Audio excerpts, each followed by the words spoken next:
Tilling the soil was not easy. Dr. Claudius Claiborne told us this summer when we did a Story Plus project from the Franklin's Humanity Institute.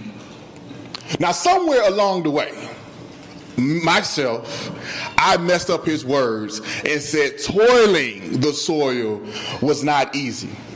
And you'll see the panels in our exhibit and other things that say toiling the soil.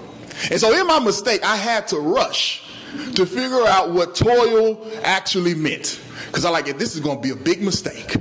And so I went to Google and I went on Webster's dictionary.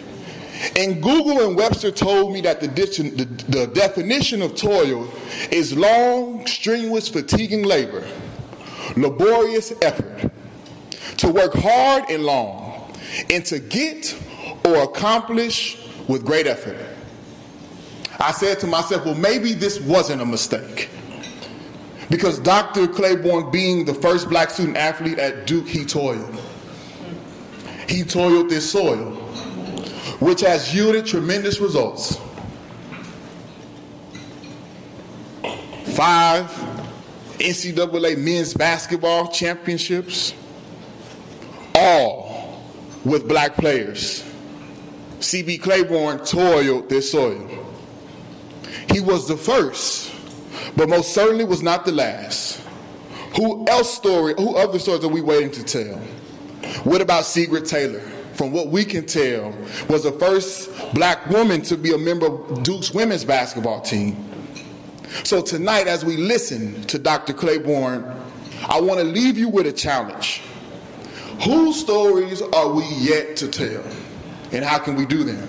Good evening. My name is Javier Wallace. I'm a postdoctoral associate in African American Studies, and I'm a member of Black and Blue, the Duke Race and Sport Project. And on behalf of the faculty team, including Dr. Tracy Canada, Dr. Rachel Cranton, Dr. Jennifer Nash, Dr. Mark Anthony Neal, Dr. Martin Smith, Dr. Ornstein, and myself, we welcome you this evening to Pursuing a Proactive Inclusivity, an evening with Dr. C.B. Claiborne.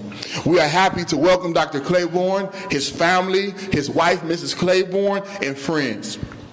Please enjoy yourselves this evening. Learn a little bit more this evening. And we have some wonderful presentations from student groups and athletes on this campus ahead of our conversation. We have light snacks around, as you can see, you're enjoying. But again, as we start off the remainder of this evening, remember the challenge. What stories are still left to be told? And with that, I would like to bring up someone, our first presenter this evening, Henry, who will share a little bit with us about his experience researching the life of Dr. C.B. Claiborne. Come up, Henry.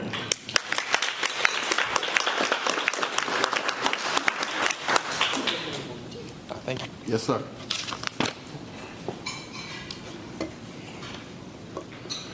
So, as far back as I can remember, basketball has been an important and integral part of my life. From the very moment my parents took me to my first NBA game, to the moment I came to Duke and had the opportunity and privilege to work for our esteemed men's program, I have come to view basketball as a secondhand language. I talk to my friends in terms of great players, of historic moments, of brotherhood and teamwork. It's become a way in which I understand myself.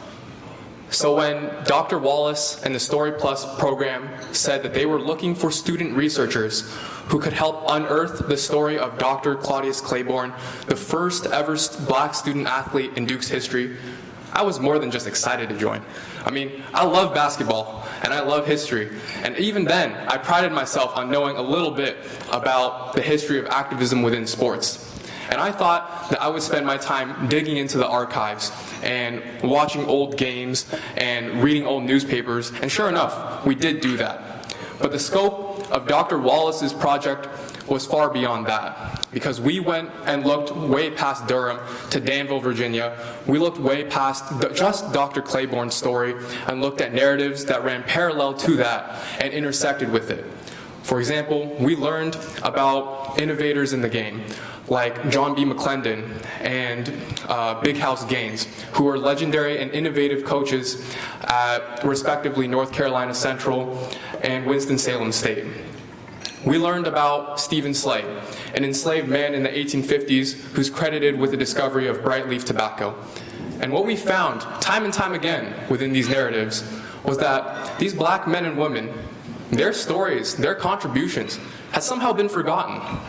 That through decades of misinformation and willful ignorance, we had somehow forgotten what they had done.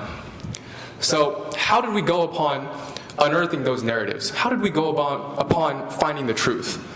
Well, I'll tell you something. It was not lying face up in some archive for me to look up. It was not just there for any student to see and glance upon. It was not lying in some big memorial. No. Instead, we found it through asking about the narratives and the stories of the people who had lived through that time. We found it lying in the ground. In the very ground where Stephen Slade and likely countless other enslaved men and women had discovered willfully the process by which bright leaf tobacco was made. We found it in the very grounds that Duke University was built upon, where once Washington Duke and James Duke had bought this land. We found it in the ground of the best basketball program in the country, which I need not remind you has both been a part of and benefited immensely from the hard work and talent of countless black athletes and students. Overall, when looking for the truth, we found the stories of C.B. Claiborne and these black student athletes not to lie in these grand memorials, but instead to lie with them. And we found that the truth was, we'd forgotten how we'd gotten here.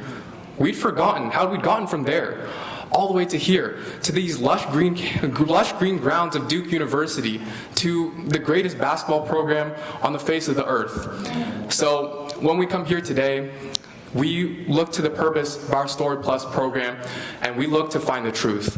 We look to ask ourselves, what is the purpose and what is the recognition we ought to give to those who first till the soil? Because I am not the only one who understands this world through basketball, and I will not be the last. And as we learn about these collective histories, I hope that we can all share in this moment today. All right, thank you.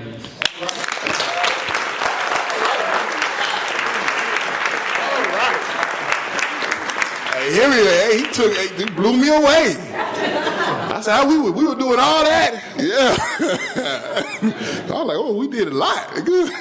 Thank you, Henry. That was beautiful and amazing. And so next up, we will hear from UNCUT Duke, a storytelling platform by student athletes. Here at Duke, we have Sydney, Riley, and Noel. And as they come, welcome them, and they are here. Here y'all go.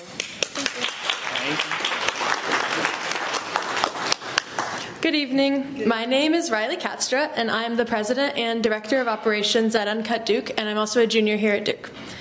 UNCUT Duke is a student-athlete storytelling platform where we invite athletes to flip the sports media narrative and share their own stories in their own words. In our current society, where social media posts and post-game write-ups often focus on what you do in your sport rather than who you are within and outside your sport, it's as important to give athletes the mic and let them redeem their narrative. Hi, I'm Sydney. I'm the Director of PR and Editor for UNCUT and also a junior on the volleyball team here. Just to follow up with what Riley was saying, in 2020, UNCUT was created to uplift the voices of athletes and allow them to talk about things beyond their sport. We have panel discussions, written stories, and video features that highlight athletes across all sports from all different walks of life. They're talking about their passions like organizing Black Lives Matter protest or pursuing medicine or producing their own music or advocating for mental health. And they're also being really vulnerable, creating spaces for representation for race, sexual orientation, gender, and ability, and all just showing that, showing the world that there's so much more to athletes than meets the eye. This storytelling is a powerful form of social justice. It brings people together and fosters empathy, and that is why we think it's crucial to continue to make space for these people to reject the false stereotypes that are often placed onto them and instead let them tell their own story. Hi everyone, I'm Noelle. I'm a content and social media manager with UNCUT, and I'm a sophomore on the women's rowing team. So while UNCUT is a relatively new platform, athletes have been courageously paving their own way and using their platform for good since the beginning of sports. This is why we are excited to have the chance to partner with Black and Blue, the Duke Sports Race Project, to highlight the platform that Dr. C.B. Claiborne created while at Duke University. This event embodies the mission of UNCUT Duke as it allows for meaningful and important conversations surrounding the lives that athletes like C.B. Claiborne have beyond the playing field. So thank you for having us. Thank you, thank you, thank you. I highly encourage you all to follow UNCUT Duke, which is now spreading to other campuses. They do an amazing job. I just love the fact that these are student athletes or athletes on this campus who are taking the narrative and controlling it and creating it, both from those who are here and also those who have come before us and telling these stories. So thank you so much. Thank you, Henry. Thank you for all of you all's labor as students here on this campus and what we're doing. And so now we're going to go into our introduction of our speakers this evening, this conversation that will happen featuring Dr. Claiborne and Dr. Morgan Smith. So first, let me tell you a bit, just a little bit about our speakers. Dr. Smith has fused his passion for education and sport at the University of California at Berkeley, earning his bachelor's and master's degree in education while playing on the basketball team. In 2006, Berkeley awarded him with the Jake Gimbel Award, honoring the student most committed to academic and athletic excellence. He completed his PhD in education at the University of Texas at Austin. Hook 'em hard. All right. We had the same advisor, by the way. I went to UT, so all right, I had to do that. Dr. Smith is currently an assistant professor of the practice and education and the dean of academic affairs here at Duke University, where he teaches a very popular class, his signature course, Race, Power, and Identity from Ali to Kaepernick. He is also the son of late Phil Smith, a member of the legendary Golden State Warriors 1975 championship team, and just an amazing individual. Learning about his father through him has been one of the most powerful things I've learned in my life, understanding how connected we are to the people that allow us to be here. And so he will be in conversation with Dr. Claudius Claiborne. I think there's no better person on this campus to have a conversation than Dr. Smith, because not only who he comes from, which is a great group of individuals and family, but because his commitment to young people on this campus, his commitment to having open. You know how many young people come to me through Dr. Smith? They say, I get an email from Dr. Smith saying, I think they would benefit by talking to you.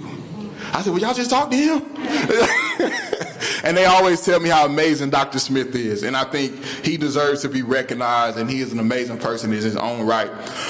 And then also we have Dr. Claudius C.B. Claiborne, who is now a professor at Texas Southern University of Black College, HBCU, in Houston, Texas.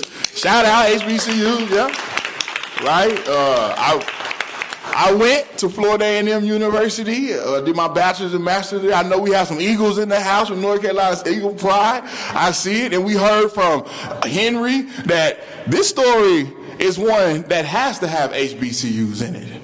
We heard about Winston-Salem State Clarence Big House Gaines. He talked to us about John McClendon at North Carolina Central. Those individuals have played a part in this historic moment that broke down a barrier in this place.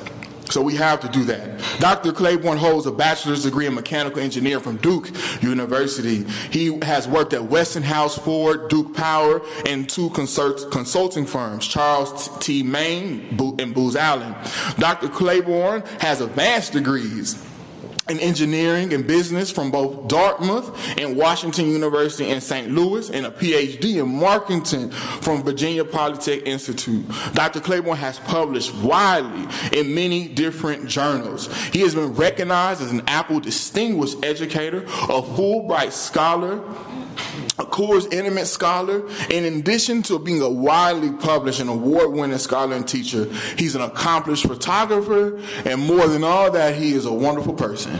It's been amazing to spend, yes, clap it up, to spend these couple of days with him and his wife, Miss Lizetta Claiborne, and his family. They have been a pleasure to be with here on campus. And with that, come on up, Dr. Claiborne and Dr. Smith. Really excited to be here with you today, so good evening. Good evening. Great to see you all. So I'm honored to be on the stage with this man, Dr. Claudius C.D. Claiborne.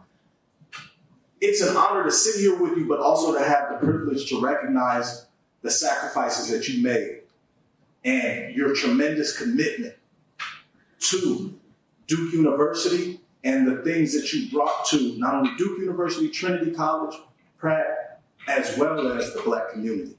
And as Dr. Javier Wallace mentioned, you're the first Black basketball player, first Black athlete at Duke University. And I would be remiss if I did not say how your sacrifice and what you went through opened the doors for so many to follow after you. If there's no you, there's no Johnny Dawkins. Jason Tatum, who watched the All-Star Weekend? You follow me? Carlos Boozer, Elton Brand, Kyrie Irving, Grant Hill. You open the doors for those individuals and many more.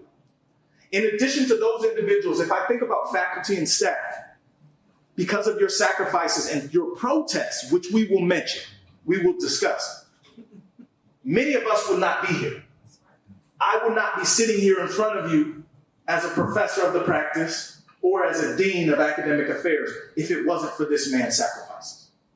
So honored, because in reality, you planted a lot of trees that you never had the opportunity to sit under the shade of.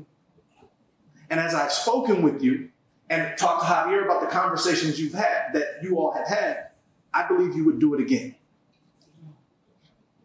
Because you see yourself as part of a bigger community. And so as we start this conversation, I would like to start in the latter stages, if you don't mind. And so when I was speaking with you the other day, we were talking about you being the first. And I asked, well, do your students at Texas Southern know about your basketball history? And you kind of smirked and you said, well, now they do. And I said, well, why? And you mentioned, because you were coming on this trip and you had to tell them. But there was a story related to the previous president of Texas Southern and how not all of the students knew. And you mentioned, I have a lot of firsts. And so can you tell that story and talk about some of your other firsts? You're modest, and I know sometimes it's like, but I think everybody needs to hear those other firsts, because it's not just the first Black basketball player. Yeah. So thank you, Martin. And I want to acknowledge my daughter, Claudia, is here, my grandson, Langston, my son-in-law, Chris, my wife, Lizetta. So thank you all for coming and supporting me. But to go back to your point, the former president of Texas Southern was a big basketball fan. And anytime he would introduce me as a basketball player. So at one point I said to him, that was 50 years ago. I've done a lot of things since I was a basketball player, including being the first biomedical engineer, Black biomedical engineer from Dartmouth, And so I gave him a few things that he could use instead of just saying basketball player when he introduced me. Because in some respects, Duke was a great foundation, and, it's a platform that I was able to build on, but that wasn't the end. And it's still not the end. I'm still trying to build, actually. So, yeah. Oh, thank you. And so thinking about your time coming out of high school before you get here, can you also share some of those major accomplishments in your first? I mean, thinking about what you did at your high school, what achievements you accomplished there, and meeting President Lyndon B. Johnson in high school and going to the White House. Can you share that? So, kind of starting there and going backwards. I was one of the first presidential scholars from Virginia.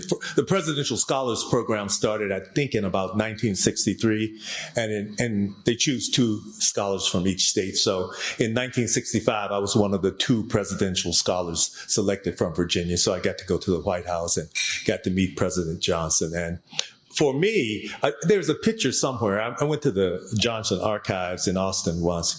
There's a picture of this young boy walking around the East Lawn where they had the reception with his mouth open, just looking at people, because anybody was there. You know, Andre Watts, the great pianist, Howard K. Smith. I mean, all kinds of people were there. And I had seen them on television. But here I was walking around, you know, the East Lawn of the White House with those people. And that was before we even went in to meet the president. So yeah, that was a really impressive moment. Right. And also, can you share some of your background in terms of the first the career you had in terms of being a nuclear engineer, the first Black engineer at Dartmouth? Because, I mean, this man's academic accomplishments are quite extensive. And I think it's important for the students and just everyone in the room to set the tone of what you've accomplished and then go to your childhood and talk about that beloved community. But can you share some of those major accomplishments? Yeah. And so thank you. And when I look back on this, it was all serendipity. You know, so I go to Dartmouth, and at that point, they're just starting this program, and they've hired a young professor who did his PhD at MIT. It took him 7 years to finish his PhD, but he happened to have done it in blood flow. And so he's looking at problems related to sickle cell, and someone from Mary Hitchcock Hospital comes, a doctor who does heart surgery, and he says, you know, I've noticed that when I keep people on the bypass pump for a while when I'm doing surgery, their blood starts to look like the blood of people with sickle cell anemia. So he said, I'm curious about that, but more importantly, I want to figure out how to solve that problem. So because I happen to have had a guy that just spent 7 years studying this problem, I end up doing a master's thesis in developing a pump. I mean, this is a very low-level mechanical heart, but developing a pump to be used during bypass for heart surgery. And so that's kind of how that came about. I can't say I chose that or I thought about it, right, but it developed in that way. Right. Yeah. Okay, thank you. And so other tremendous accomplishments that we don't have to go into, but Booz Allen, Ford, the different work that you did there. And so you mentioned that you come from this beloved community in Danville, Virginia. My father passed away when I was entering college. I know that your father passed away. And you mentioned to me that your father would probably be the most proud of your accomplishments. Yes. And so can you talk a little bit about your father and share some of those early experiences? And then would love to hear about his sisters and kind of that juxtaposition of how he was in World War I in France. And then his sisters, your aunties, go to Hampton, and they're these tremendous impact or tremendous influence on your academic career. So what would your dad think? I mean, a man who served during World War I in France, right, segregated Danville, Virginia, which they compare to Birmingham. Yes. And all of the accomplishments that you have, traveled the world, successful professor, successful businessman. Can you talk to what your dad would think and how you feel when you think about your father? So I've never quite been asked that question before. Just to say, my father had a disability coming out of the war. And so for the rest of his life, he made his money kind of being a marketing rep.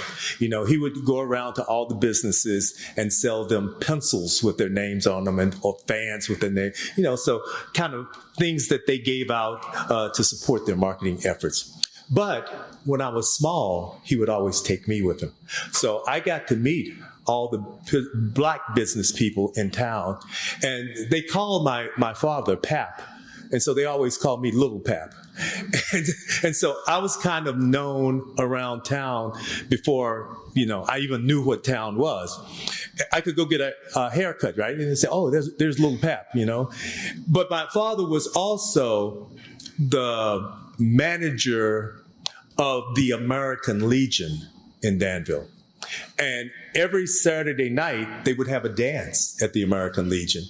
And on Saturday morning, I got enlisted to go down and help set up for the dance. So we'd set up the chair. I also went down on Sunday to clean up after the dance. But so those are my memories of being with my father the most, except one time. One time he decided to teach me how to play baseball. And so he goes, I don't know, somewhere in a wardrobe, and he gets out this old glove. And it's one of those gloves with like 5 fingers, no web in between, that obviously he'd had for years and years. And he teaches me how to throw a ball, right? And so that's my memory of sports with my father. But then when I go to play Little League, the coach of the team is a good friend of my father's. So I get a chance to play, even though I'm the youngest guy on the team at this point, so Little League kind of went from 9 to 12, and here I am at 9 years old going to play. But he gave me a chance to play because he knew my father, yeah. And so I believe my father would be really enthusiastic, excited, and also honored by, what's going on now. Yeah. That's amazing. And so you have this tremendous academic success, and I asked you, well, where does this come from? Who prepared you? Who poured into you? Can you share the impact of your aunts and this community? If we think about your guidance counselor, if we think about your math teachers, can you share some of those stories of how they prepared you in segregated society? Because oftentimes people think, you got here to Duke and maybe you weren't prepared or this or that. And from what you shared with me, you were extremely prepared, and many of your peers were at North Carolina Central or North Carolina A&T, and you were sending 50%. They were sending 50% of their students to college. Right. So in some ways, thank you. I mean, you're asking really broad questions here, so it's hard to sort of tailor an answer. But in some ways, I was super prepared for Duke, and other ways, I don't think I was. And the ways I wasn't prepared have to do with the systematic discrimination that we face. I never had a book in high school that wasn't a secondhand book. That is, it had been used by the white high school first, and when I got it, it already was marked up. So we had to deal with that. But at the same time, most of my teachers were willing to spend extra time with us. I mean, when my math teacher found out that I had gotten accepted to Duke, she said, look, there's a part of the book we didn't get to. You're probably going to need this for college. So if you come over to my house every Saturday morning and mow the grass, we'll finish the rest of the book, right? So I got to go to Miss Ivy's house, and I learned about analytic geometry. We didn't have calculus then in high school, but it's still to this day, my geometry is really good because she drummed that into me. So I had people like Miss Ivy, that looked after me in math. But I also had this other community because my aunts were all teachers. My father, in 1917, went to World War I. My aunts went to Hampton Institute. And so there's one picture taken sometime around then with my aunts, all dressed up. And it was unusual for women to go to college then. But both of my aunts went to college. And they went on to become school teachers and school principals. So I grew up in that environment where I couldn't leave the house in the evening. I couldn't watch television. I couldn't do anything until my homework was done. So from that perspective, I was well prepared in terms of studying and working hard and things like that. Yeah. Okay, thank you. And so on the other side of the coin, in terms of athletics, I'm going to start broad, but I'm going to get more specific. If we think about, Coach Hank Allen, who played a tremendous or a pivotal role in your life. Yeah. Can you just share a little bit about who Hank Allen was, just starting there, and then some more specific questions about his life? So I can tell you a story about Hank Allen. He was a quintessential coach. He coached basketball and baseball. We won 3 state baseball championships and won the Western District and went to the state every year. In Virginia, it was hard to win the state tournament in basketball because it was always played in the Tidewater. And we were playing against guys like Bobby Dandridge, who went on to play for Milwaukee, and it was a lot of competition. Plus, they were always playing home games in the state tournament, and we were on the road. Anyway, so Coach Allen had this tremendous background and history being a winner, being a successful coach. When the schools were integrated in Virginia, and this took a while. Brown versus Board was in 1957. Integration started in Virginia about 65, but they closed the schools for 4 years so they wouldn't have to integrate. So 69 is really the year that schools integrated in Virginia. And you'll know this from the movie Remember the Titans. So that was about when that was going on. So Coach Allen, after this tremendous winning record in basketball, in baseball, when the schools integrated, they said, great, you can come to the white school and be the assistant coach. And he said, thank you, but no thank you. And he went to the University of Virginia, got his PhD, and remained on the faculty for the rest of his career. But he wasn't just on the faculty at the University of Virginia. He was the head of their desegregation center. And so literally he and Jim Bash, his partner, were the ones that went to Northern Virginia in the movie Remember the Titans to get them to talk for real, get the two sides of the community to talk. So that's Hank Allen. But Hank Allen also had these connections to all the coaches in the CIAA at that time, the Black College Basketball HBCU League. So probably as early as, 8th grade, he had introduced me to Cal Urban. Cal Urban was the coach at North Carolina A&T, who coached Al Addles, who coached your father, right? Yes. Yeah. And also at that same time, there was a guy from Winston-Salem named Ed Sherrill, who was the captain of the team at Winston-Salem State in 1955 and played for Big House Gaines. And Big House Gaines, for those of you who don't know, was the first coach to get 900 wins, even before Coach K. Coach K eventually passed him, but he was the first coach to 900 wins. So I'm growing up in an environment where these are the references for basketball and for sports, sort of through the connection with Coach Allen. But I'll stop there. But it goes on beyond that. But yeah. So my follow-up question is, how did Coach Allen, a man who refuses to what we would call integrate, but he also made the distinction between integration and desegregation. Mm-hmm. But how did he raise your level of consciousness? Because in Barry Jacobs' book, he refused to ride the bus. He refused to, in many ways, demean himself. So this is your coach. Yeah. This is the man who brought you to Duke University and helped negotiate the terms of you entering Duke. Mm-hmm. How did he raise your level of consciousness? Well, Coach Allen was always very politically aware. He was born in New Jersey. He had gone to World War II. He got his master's degree at, I think, NYU after the war, and he came to teach in the South. But he brought a different consciousness to the South, and this idea of standing up and not settling was it was just in his blood and in what he conveyed to us. He knew a lot of people. We all know Jackie Robinson, but who was the second baseball player in the league? Monty Irvin? No, I played for the White Sox. Larry Doby? Yeah. So maybe he knew the third one because he knew Monty Irvin very well. They were all from New Jersey, right? And so he would tell stories about these guys, And Coach was left-handed, so he was always talking about Larry Doby because Larry Doby was left-handed. Yeah. Okay. So thank you. So you come from this beloved community. This is your high school coach. But in addition to that, Danville is a unique space. And I would love for you, because in many ways, I didn't know the history of Danville. Mm-hmm. And as soon as you told me that, I know a lot about Birmingham. When you told me about Danville, I started looking at the history. And so this is the environment that you grew up in. 1963, you have Bloody Monday in Danville, 2 years before you come to Duke University. And you shared a story about playing basketball. And so I'm curious, what was Danville like in terms of segregation? And can you tell us a story about Bloody Monday and what you were doing and what you remember?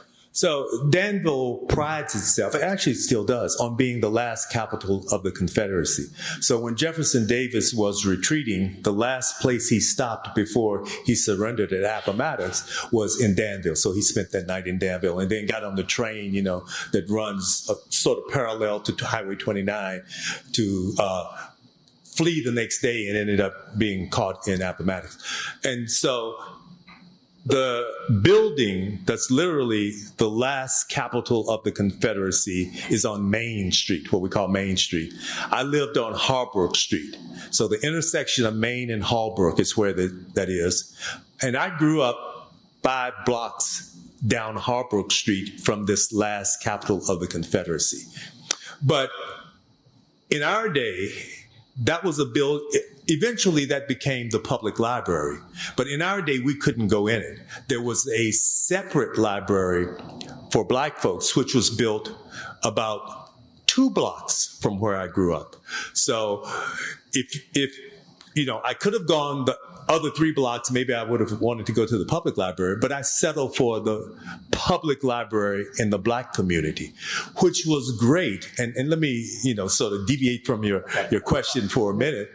I remember going to the library, and it was small. It was a 2-room library. I remember going to the library and asking the librarian if I could go in the adult room. So there was a children's room and an adult room. And I said, I've read every book in the children's room. Can I go in the adult room now? And she said, no, you're not old enough. So what I used to do is I'd get down so she couldn't see me over her desk, and I would crawl into the adult room. But I couldn't stand up because she would see me, so I would sit on the floor. And the books that are on the bottom shelf are all the big picture books, all the Civil War books, all the books about other cultures, And so those are the books I got to read, when I was young. And this all came about because I didn't have access to the other library. But it was a great education, Anyway, so back to the story. You're good. That all ties in. So here's the last capital of the Confederacy, and really people being forced to stay within their own communities and, not venture across the line very much. I mean, when I would leave home, the last thing my grandmother would say to me all the time is, be careful where you go. If you go there, you could get in trouble. And sort of like we hear now sometimes, that was a warning I got almost every time I went out of the house. So if you go there, you can get in trouble. Stay within your community. And the reason this is because you see these pictures from civil rights movements and you normally assume they were Birmingham. Actually, a lot of those pictures were taken in Danville. The famous one with the hose on the pregnant woman up in the air, that was Reverend Campbell's wife. That was in Danville. That wasn't in Birmingham. Some of the dogs being released on people, that was Danville. And so there were these 2 police chiefs, Bull McCain and Bull O'Connor. One was in Birmingham, the other one was in Danville. But that's the kind of environment, I grew up in. Yeah. Thank you for sharing that. And thinking about that environment, if we go to Bloody Monday, which you're in high school, and you're hooping, you're working on your game, and you're wondering, where is everybody? So thank you for reminding me of that. So one day I'm on the court shooting, and usually in the afternoon we'd go shoot. And I'm saying, where's everybody? Nobody's here. Usually there are a bunch of guys out there. And so I start to walk towards sort of the next community. Danville is fairly hilly, so I start to walk towards the next hill. About that time, I see all my friends coming back, and they've been at the demonstration, but they're all bloody, My best friend, Thurman Eccles, who went on to be a preacher, has a big gash in his head, and he's holding it, and blood's coming out of it. And that's what had happened. But there were a lot of students involved in that demonstration. I mean, Dr. King had come to town not too long before, and, there had been some coordination around that, and then there was a demonstration downtown. And in fact, somewhere there's a video of the students marching, and there was a big statue in front of the courthouse, the students marching in front of that statue, Yeah. But that was going on. My friend Thurman, who was the first one I saw coming back from the demonstration, went on to become quite a civil rights activist. In fact, he was the one who came to my house one day and brought this record over. He said, "You got to hear this record." And it was of Dr. King's speech in Washington. And so even then, he had that kind of consciousness, I think, that he was sharing with me and with others. Yeah. Yeah, that's beautiful. Thank you for sharing that. So thinking of that rich history coming out of Danville, Coach Hank Allen says, okay, you're the one to go to Duke. You have the athletic potential, capability, your academic potential off the charts. This is for you. This is an opportunity. But you were set to go to... Yeah, I was going to go to A&T for sure. Yeah. So you were going to go to A&T. So it's set in stone, but now you pivot. So my question is, knowing all of this rich history and Black consciousness coming out of Danville, how did folks respond to you choosing Duke over at A&T? So I got a tremendous amount of support. I had to go back to Danville once to give a speech for Dr. King's holiday. And I called that speech Son of a Beloved Community, because everyone really did support that effort. My aunts had been teachers. All the teachers in the schools knew them. Coach Allen and his wife were in the high school, and everybody knew them. So when he influenced it, and the way he influenced it was, I was going to practice one day. I always used to like to go to practice early, and I was going to practice, and he said, "Claiborne, come in my office for a minute." He said, "You have an opportunity to do something that's really important." And he never told me whether I should or shouldn't. He just said, "You have an opportunity to do something that was very important." And there was kind of a consciousness in the community. I mean, I was talking to the basketball team today. I said, at 18 years old, I didn't have any idea what I should be doing, or, I wasn't aware or conscious enough to make these kinds of decisions. But certainly there was a community aware of the time and aware of the potential that, this moment brought. Right. Yeah. Thank you for sharing that. So now I want to segue into your time at Duke. Okay. And to me, it's fascinating because in reality, you're a President's Scholar. You go to the White House in high school. I mean, who does that, right? But you do that. So you do this, but in reality, if we're being honest, you don't get into Duke because of your academics. You get in because of your athletics. And so in Barry Jacobs' book, your daughter, Dr. Claudia, she has a quote, and I want to read it to you, and I want to hear your perspective on her quote. Okay. All right?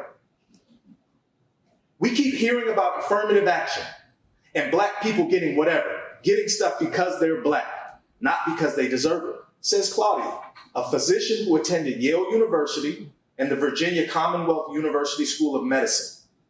Whereas he's the opposite. He should have gotten in by his grades, but if it wasn't for basketball, he wouldn't have. Yeah, I mean, I guess that's true in many respects. I had taken one of these standardized tests when I was a junior in high school. And that's a funny story. When we had to do these tests, we would always go to the gym. We would skip the test and go to the gym and shoot. And so one day I go to my locker, I get my gym bag out, and I'm heading down the hallway going to the gym. And my guidance counselor, Ms. Wilson, says, "Claiborne, where are you going?" I'm saying, "I have to go to the bathroom, Miss Wilson." She said, "No, you don't. Come here.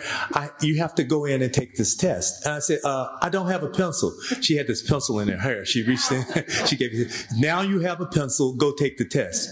So I'm sitting at, they put two people at a table. So I'm sitting at the table, and my friend and I are competing to see who can finish the test the fastest. Well, turns out I got a lot of questions right on that test. And based on that, I got scholarship offers, and several of us could have gone to school junior year based on that scholarship. But if we played ball, we said we're going to stay another year, stay our senior year and finish it out. So in one sense, I could have paid my own way. I mean, Duke wasn't nearly as expensive now as it is now, back then. So I could have paid my own way, but I wanted to play basketball. My other choice, if it wasn't going to be A&T, I would get all this literature, like daily. I had a box beside my bed that I would dump college literature in. I was getting so much. But one piece of literature stood out, and it was the one from Bowdoin. And I hadn't ever heard of Bowdoin, but I later found out, 8 presidents graduated from Bowdoin.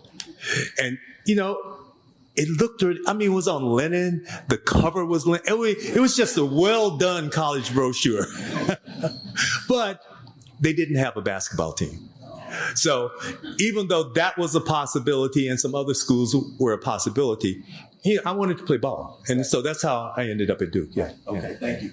And in the context of the Supreme Court and affirmative action and what's going on currently, do you find any irony in the fact that there's this push to eliminate affirmative action and we have been systematically discriminated against, and there's this push, and if it wasn't for basketball, even though you were more than qualified, you wouldn't be in the university, at Duke University. What do you think about that? Do you have thoughts on that? I kind of have 2 answers to that. The first answer comes out of growing up. I had a great education, so let's go back to separate but equal. But let's make it really equal. Fund the black schools and no problem, right? All the great athletes will go to HBCUs. The Duke basketball program will disappear. So yeah, no problem. Do away with affirmative action and see how far that gets. Now, the other side of that, of course, is a number of us are the product of affirmative action.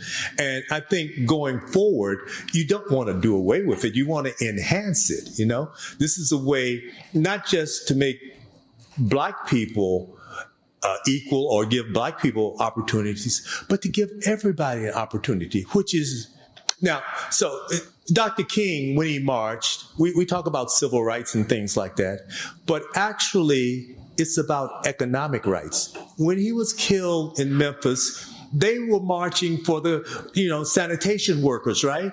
And it was about what they were being paid. So my dollar should be the same as anybody else's dollar. If I'm going to a university, I should have access to the same things because I'm paying the same tuition.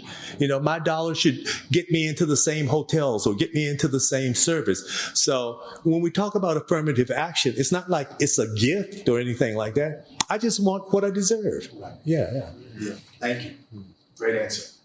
All right, so your time at Duke, you come to Duke. I'm eavesdropping on a conversation earlier. You had the state of mind, and as a great basketball player would, you plan to be the best point guard in the history of Duke basketball. Hey, we all think that, right? Right. That's why you ended up here, because you had that confidence. But and I'm going to call it a sad reality, because I truly believe it is. And I, as a student of history and loving to talk to my grandparents while they were still living and thinking about their intellect, their hard work, their ingenuity. But there was a steel door shut. And so not everybody knows this, but in the 60s, there was this idea called stacking. That is, a lot of the first black players were played out of their positions. There were not any black quarterbacks, even though every black high school had a black quarterback. And they were just as talented then as you see today. But that wasn't an opportunity. They ended up playing wide receiver or running back. Same thing with basketball, and I won't talk about my case, but the second Duke recruit was a guy named Don Blackman. So I came in 65. In 66, we recruited Don Blackman. Don Blackman broke all of Kareem's records at Power Memorial. He was if we had a grading system like now, he was the #1 recruit in the country. And he ended up coming to Duke because when his parents came down here, they were really impressed by academics at Duke. So Don came. He was about 6'8", 225. Don was like Dr. J. You know, he could almost take a quarter off the top of the backboard. You know, we used to tell those stories back then. He could jump out of the gym. But Don ended up playing with his back to the basket. So he played center as a freshman, and he never got to play forward. I mean, that's what we call stacking. He may have been the most incredible forward that ever played at Duke University, but he didn't get a chance to play forward. And after 2 years, he transferred. So, you know, that's what was going on back in the day. Yeah, I thought I was going to be a great guard. You know, we ran 3-guard offenses then, but most often I played 3. And as a 3, I was playing against guys 6 inches taller and 50 pounds heavier. That's a different game. Right. Yeah. Right. Yeah. Right. So they're playing you out of position. And in addition to that, so I have some other quotes from the book that I want to share with you. And we have some athletes in the room. And if you think about, you come to a university, you've worked hard, extremely hard academically and athletically, you have this vision of what you're going to do on the court. As you mentioned, you're going to be the greatest point guard. How can you be the greatest point guard? They don't even play you in your position. They play you 2 positions away from where you should be playing. But in addition to that, you get here and you're extremely talented. Your high school team really doesn't lose any games, if maybe 1 to 3 games in Virginia. Right. But you get here Over a 2-year period. over a 2-year period. Thank you for that correction. That's real. Hey, please. Hey. But one of your teammates and one of your friends says he probably could have played more. Lynn says, for some reason after Christmas our senior year, coach just didn't put him in that much.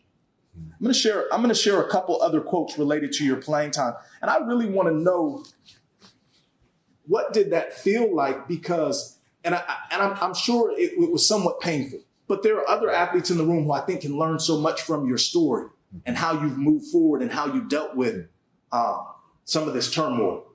But I played more minutes on the road than at home, he says, Dr. Claiborne. Always I assumed that I wasn't supposed to play in Durham, that there were people that didn't want to see me on the court in Durham. So it didn't have anything to do with how well I played. That was just given. Well, to respond to your first question, what it felt like was work harder. Because that's how I'd been trained. You know, you don't question the coach. If you're not being put in the game, if you're not getting playing time, work harder. And so that's kind of how I approached it. You know, we were talking about when we went into Cameron the other day, the lights in Cameron are a lot different than when I started. So now it's bright. You know, they have TV lights in Cameron. Back in the day, you turn the lights on and it took them 30 minutes to warm up and get bright. So I always used to go before practice and shoot free throws. But many times I was shooting free throws in the dark, right? It's like that Michael Jordan commercial. You hear shh and the ball bounce, but the light is coming in through the windows up at the top. You don't really have any lights in the stadium yet. So maybe to a fault, I tried to solve this problem by working harder. Right. I'm going to push you. I got another quote for you. Okay. And this is talking about your coach. I had a number of run-ins with Vic about growing an afro, Claiborne recalls. He said, I support your right to do that, but if you're going to grow your hair, you won't play on my team. And I said, all right, I'll sit on the bench. I was on the bench anyway. It wasn't like I was losing a whole lot. He wasn't going to take my last piece of dignity by telling me what I had to look like. Particularly when everybody else in the country who was black was growing afros and still playing. And we kind of had this understanding about that. And so I continued to let my hair grow, and he continued to let me sit on the bench. In practice, everything was fine. I just didn't play. When you hear that, what do you think? Yeah, it kind of takes me back, and I think that's the way it was. You know, Coach Bubas and I had an understanding. And, you know, he was a really great coach, a really honest man, but there was a line that I wouldn't cross. And in fact, Barry Jacobs, who spent a week with me doing the interviews for this book, that's what he called the chapter about me, Across the Line. And so there was clearly a line there that I couldn't go beyond, you know, even if it meant I didn't play. Right. And, you know, most of the times starting junior year, I was kind of like the sixth man. Seventh man. I was one of the first substitutes to go in. Typically, the first substitute was a defensive substitute. So I sat beside Chuck Daly the whole time, and Chuck gave me a specific job to do. I mean, I was talking to some folks today. I said, Chuck was actually developing his prototype for Dennis Rodman back then, and so he had me doing all the things that he eventually taught Rodman to do. So when you get boxed out, you go under the basket, you come back, you jump, and you don't try to grab the rebound, you just tip it, because you're quicker off the floor than the 6'9" guy, and if you can jump, you actually get to the ball first, and you get up and you tip it, then your guy gets behind it. So all of those things, Chuck Daly was teaching very early on, back in the 60s. And so I would sit beside Chuck, and I've seen some amazing basketball with Chuck Daly and Dean Smith going against each other, hand on hand, making changes from the bench at court time. So, got to see a lot of basketball. Okay. And in terms of your playing days, what would you say was your most memorable moment as a Duke basketball player? Well, everybody goes to the triple overtime in 1968 when we beat Carolina. So that has to be number one. But I'll tell you about a number two that not many people know about. In 69, we played in the Sugar Bowl. So along with the football tournament, there's also a basketball tournament, or in those days, it was a basketball tournament that went along with it. And I got to play point. Okay, nice. For one of the first times in my life for that tournament. And we won the tournament, but I was the point guard that whole tournament. So hold on, Paul. So you won the tournament, and you played point. Yeah. I'm a ball player too. I'm from a family of ball players. I know you had a lot of thoughts about that. Yeah. What did you think? You win the tournament playing point, and then they don't really let you. Well, we come back to Durham, and I'm free again. So. Okay. What gave you the mental fortitude to deal with that? You try harder. If it's not working, your job as a player is to try harder. You're not the coach. You don't make those decisions. You do your job. You play harder. Okay. Yeah. Okay. Thank you. And that's how Coach Allen trained us. Right? That's where it came from. Yeah. Okay. Coach Allen. Okay. Thank you. Okay. In terms of the classroom, what was your most memorable experience in the classroom? At Duke. Between freshman year and sophomore year, some of us stayed around to take classes to make our load lighter. If you're an engineer and you're playing ball and you're on the road, it gets kind of tough. So during that summer, I took an American literature class. It was one of my electives as an engineer. And I had an instructor, and I don't remember his name, but he was an adjunct, but he loved American literature. And so my understanding of American literature was we had The Raven, in high school. So we read that. So we read Pope, one poem by Pope, and that's all I knew.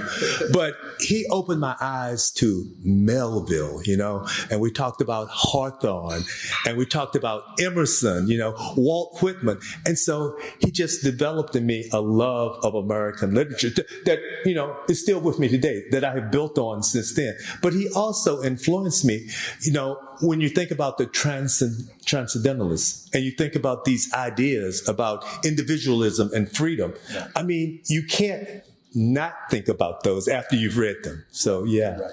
Thank you for sharing that. So, positive experience in the classroom. I'm going to share a negative experience from the book. Okay. And the reason why, to me, it's important to share this, especially as we have students here, is for them to understand the totality of your experience, what you went through, and also to think about what gave you all the impetus for the Allen takeover and what you were experiencing.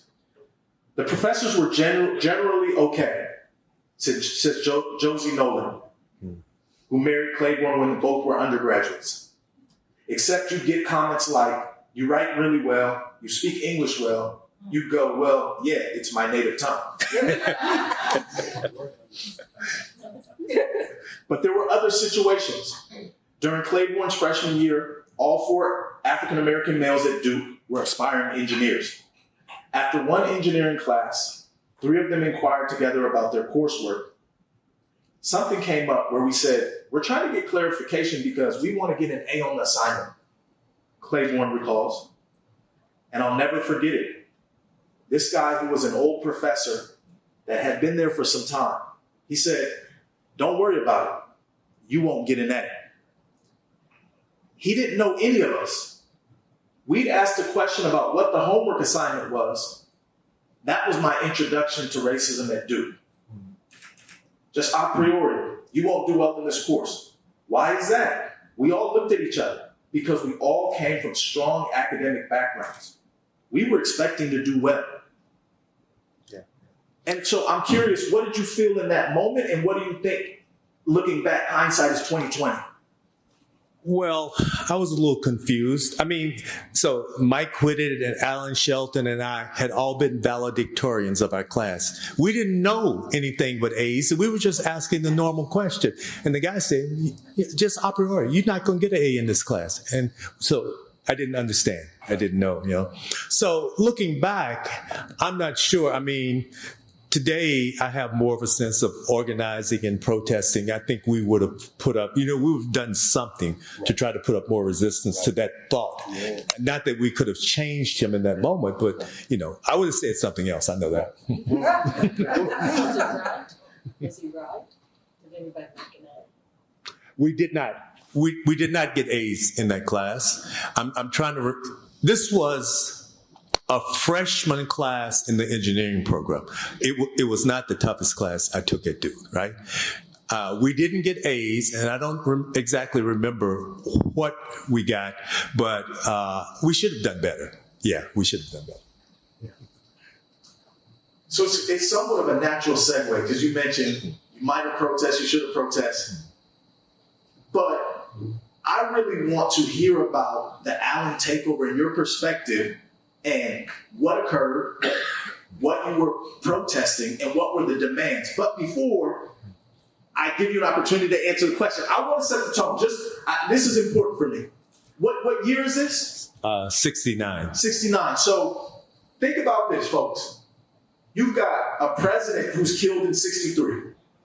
68, his brother, a senator, is killed. Martin Luther King is killed in 68. Just think of the times how tumultuous it was. Kent State, students had been shot. Had just been shot. So often we hear of these protests and these takeovers, and without the context, okay, yeah, you protested, you did a demonstration. No, they were killing folks. It was pretty regular, and they were beating folks to death and maiming people. And so I just had to set that context so people really feel that. And in the midst of this, you're a college student and you're a basketball player involved in the protest. Can you talk to us a little bit about that? Well, as you say that and set the stage, what comes up for me is that we didn't have any malice when we were going into the Allen building. We talked about it. We were college kids. We were pretty smart. We put a plan together, and it went actually better than we could have expected. So we go into the building before 8 o'clock, before anybody else is there. We're going to chain all the doors so nobody else can get in. And a few minutes after 8, we find we're in there by ourselves and nobody can get in. So we're saying, oh, that was easy. And then the negotiation starts. People start getting wind, coming to work, can't get in. They get wind of what's going on. And then we start articulating some of our demands. Your friend Charles Beckton was there helping us to negotiate. Charles Beckton was a little older. He was in the law school. Most of us were still undergrads, but he was there with us, and his now wife, Brenda Beckton. So, yeah, we start negotiating. And these are things we have been bringing up to the administration for over 2 years now. It's not just, we want to be radicals, so we want to go take over the building. We have been trying to get some attention for 2 years at this point, and nothing has happened. And here we are about to graduate, some of us, and others are, younger people who were also there. So there were some sophomores in the building as well. We just got to a point that, okay, we have to do something more dramatic to get some attention here. And that's kind of where it came from. Okay. Thank you. And so can you share some of the demands? Because in my opinion, I'm not here if you all don't make that list of demands. So, I mean, one of the demands was for African American Studies program. I think starting in '67, we had talked about black faculty, and Sam Cooke came, because of that protest. But we still wanted an African American Studies program. But also, we wanted just kind of everyday, ordinary things that we didn't have access to. Wanting to be able to go into the student center and get a haircut.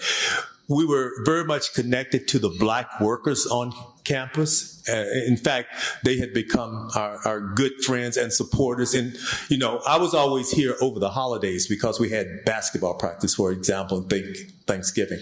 And some of the people who worked in the cafeteria would take me to their house for Thanksgiving because I was stuck here on campus. And so we were saying they need to get a fair wage, And so those were the kinds of demands that we were pushing at that time. It wasn't anything extraordinary at all. No, it was extraordinary. I'm going to say it for you. Extraordinary. And so you're in the building, you're protesting. And I want to put a quick pin in this conversation right here, because oftentimes when we think of black protests, we think it's spontaneous. And you said it, but I want to reiterate it.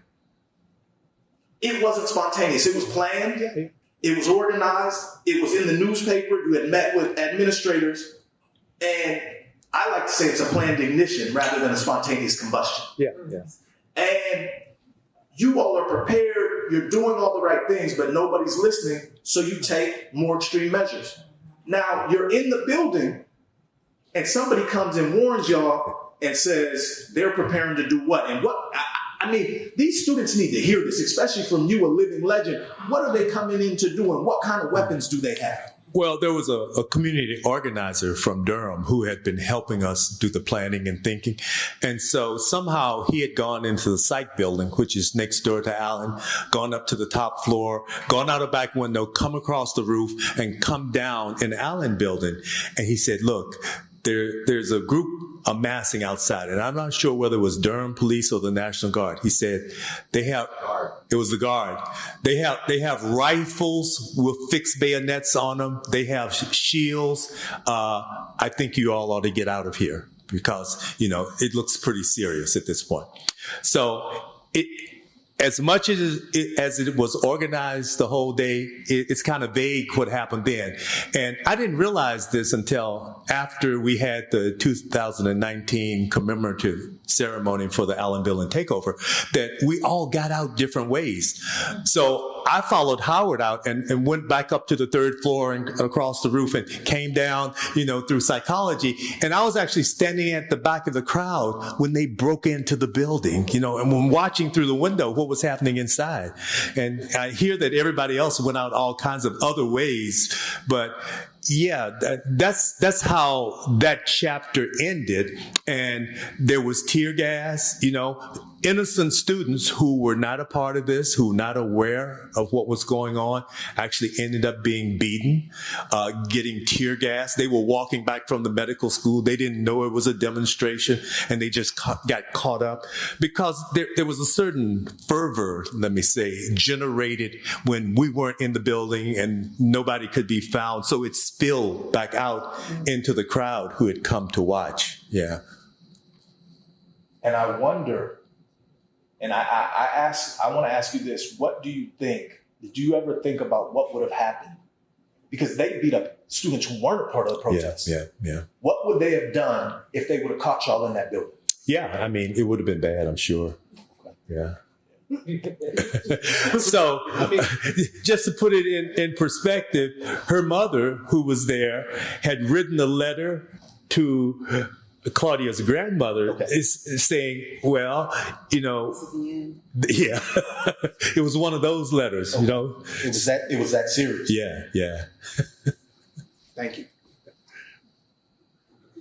We've covered a lot of different topics, but I want to be more vague because I want you to think about just pivotal moments in your life. And if you can share with the students and just with this group in general, the two most pivotal moments in your life. And then I think we're running out of time for Q&A, but the two most pivotal moments in your life, it could be back in Danville, it could be at Duke, it could be after.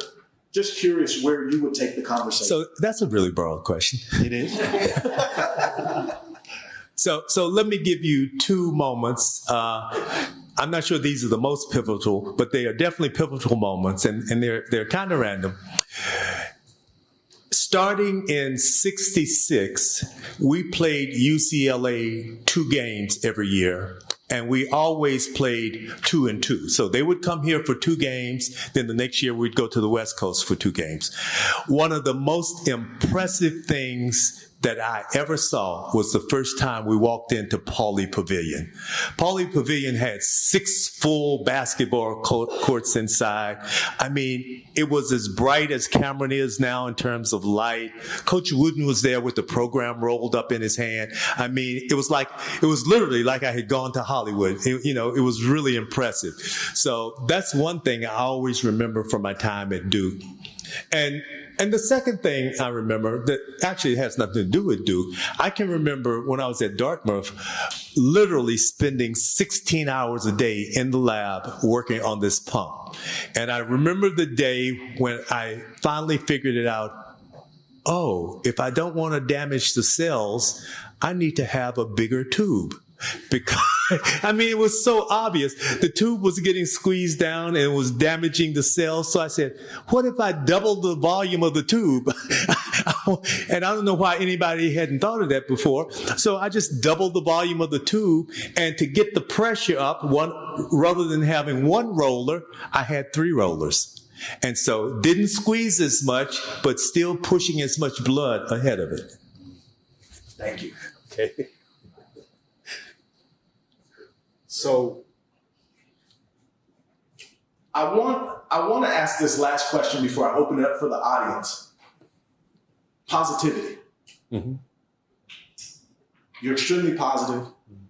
I think we all pick up on it. Mm-hmm. You're not going to say anything negative. Yes. So there were. Let me clear that up. There were a lot of negative things that happened when I was here. I was talking to Gene Banks after the game the other night, and Gene Banks was 10 years after me. He was talking about when he went to Clemson and people were sitting on the bench or sitting behind the bench, spitting on them. Can you imagine what it was like 10 years before that? Yeah. However, those things have disappeared now, and I don't think they need to be spoken back into existence. So, I refuse to talk about them. But yeah, there was some bad stuff. Right. Okay. Thank you. And I don't want to dwell on that, but I think in terms of us understanding the full circle of your story, I think it's important. And I don't want to bring you back to a negative place, but I think it's important, especially for the young students to know that history. So what I want to do is open it up for questions, but I want to thank you for answering my question. Well, thank you very much. Yeah. It's a great questions. And thank you all for listening.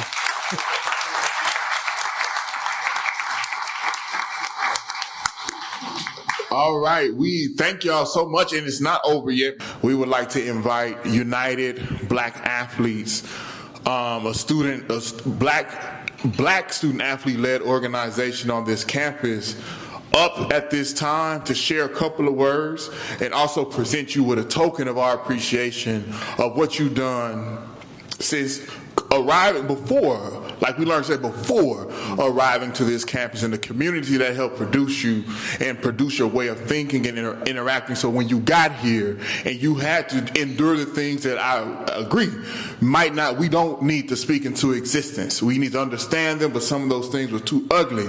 And I never have experienced that, so I will never, ever, ever, ever push you or anybody else who have gone through those things to talk about those things. But we are grateful, we are indebted to those experiences that you had, both the negative and the positive, and what you have done after, and what you will continue to do moving forward. And so these young people are still in that fight, still trying to make this place a bit more equitable for young people like themselves and the ones that are to come in the future. And so I invite them up this evening to share a few words and also present you with a token of appreciation. So y'all, I know y'all.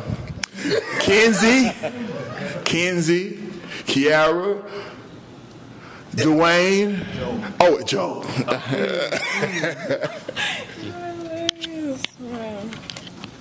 Good evening, everyone. As Dr. Wallace mentioned, we are the executive board of United Black Athletes. My name is Kiara Kigwe, and I am one of the public relations co-chairs. My name is Job Trahan, and I am the secretary and interim event coordinator. Hi, I'm Kinsey Huggins. I'm UBA's treasurer. And then my name is Wayne Carter, and I'm a co-PR chair with Kiara. And then our president is also not here, but it is Brianna Smith. She's actually competing at the indoor track and field ACCs, so wishing her the best of luck while she's gone. But on behalf of United Black Athletes, I would like to give you all a warm welcome. Before we begin, we'd like to tell you all about who we are. United Black Athletes, or also UBA, strives to support and build community for the Black athletes on Duke's campus. From game nights to mental health events to mixers with faculty and staff at Duke, our goal is to improve the experience of Black athletes so that we have a safe space to improve our sense of belonging, both in the classroom and on the field. Dr. Claiborne, we want you to know how honored we feel to have met you, the first Black athlete at Duke. You paved the way for us to be able to compete here, and we are so grateful. We had the privilege to have dinner with you last night, and hearing some of your stories really opened our eyes to not only what you endured, but also what we as UBA represent. You are so inspiring, and we will continue to uphold your legacy. We hope to inspire others just as you have. Outside of athletics, your tireless pursuit for academics is also inspiring. Multiple degrees in engineering and business landed you at a professorship at an HBCU, displaying you never let athletics limit you. We would love getting to know you as a person. Your stories about Japan were very enlightening. Hearing about your social life on campus and the placements of the athletic buildings way back when, and the parallels were very intriguing.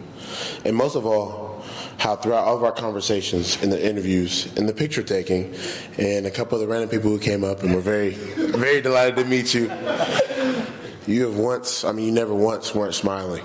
And it's just a tribute to your character. Again, we want to thank you and your wife for your good company and coming here all the way from Houston to share your knowledge. UBA will continue to make your role here at Duke and for Black athletes known. With that, on behalf of UBA, we'd like to present you with this plaque.